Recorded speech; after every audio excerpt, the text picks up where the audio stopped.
আমি আজকে করে দেখাবো খুব সহজে রসুন মুরগি। যেহেতু রসুন মুরগি তাই রসুনের প্রাধান্যটা একটু বেশিই থাকবে। দুটি আলু ডুমো করে কেটে রেখেছি একটু বড় সাইজে। 500 গ্রামের চিকেন, তাকে একটা গোটা রসুন, তার সঙ্গে 2 কাপ টক দই, 2 চামচ আদা আর 20টা মতো গোলমরিচ একসঙ্গে পেস্ট করে আমি 2 ঘন্টা মতন ম্যারিনেশন করে নিয়েছিলাম আর অল্প একটু নুন দিয়েছিলাম। কড়াইতে আমি প্রথমে 5 ফোড়ন দিয়েছি।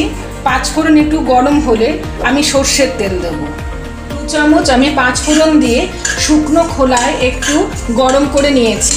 এবার আমি 3 পলা সর্ষের তেল দেব।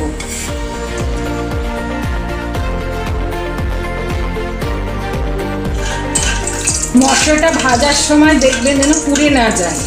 5 ফোড়নের সুন্দর গন্ধ বেরোলে ম্যারিনেট করা মাংসটা দিয়ে দেবেন। ম্যারিনেশনের সময় আমি 1 চামচ সর্ষের তেল দিয়েছিলাম। এবার আমি ম্যারিনেট করা চিকেনটি কড়াইয়ের মধ্যে দিয়ে দিচ্ছি।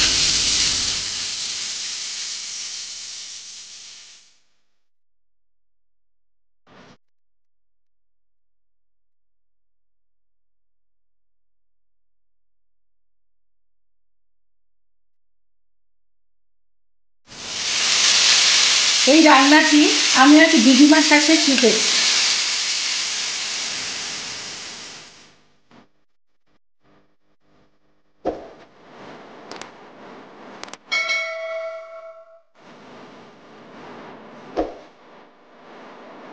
ম্যারিনেশনের সময় আমি 1 চামচ নুন দিয়েছিলাম। স্বাদ অনুযায়ী লবণ দেবেন। আমি এখানে আরও 1 চামচ নুন দিলাম।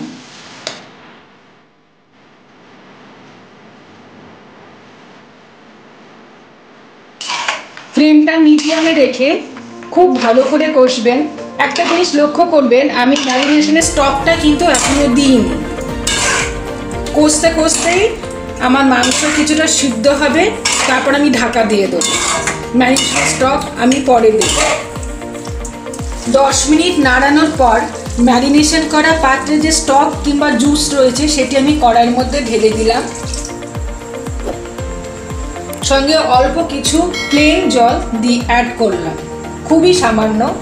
এইবারে এটাকে সুসিদ্ধ হতে দেবো, আমি ঢাকা দিয়ে দেবো।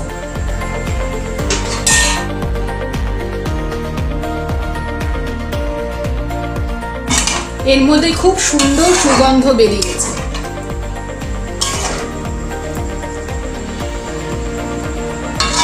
এবার এটাকে আমি ঢাকা দেবো সেদ্ধ হওয়ার জন্য। মাংসটি সেদ্ধ হতে তবে আলু এখন একটু বাকি আছে, তাই আমি 250 ml গরম জল এটার মধ্যে দিয়ে দিচ্ছি।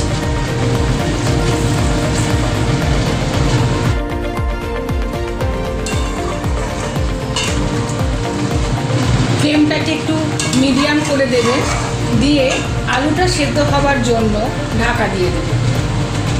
আমার রসুন মুরগি হয়ে গেছে। ভাত দিয়ে খেলে এরকম ঝোল রাখবেন, আর যারা রুটি বা পরোটা দিয়ে খেতে চান ঝোলটাকে একটু টানিয়ে নেবেন।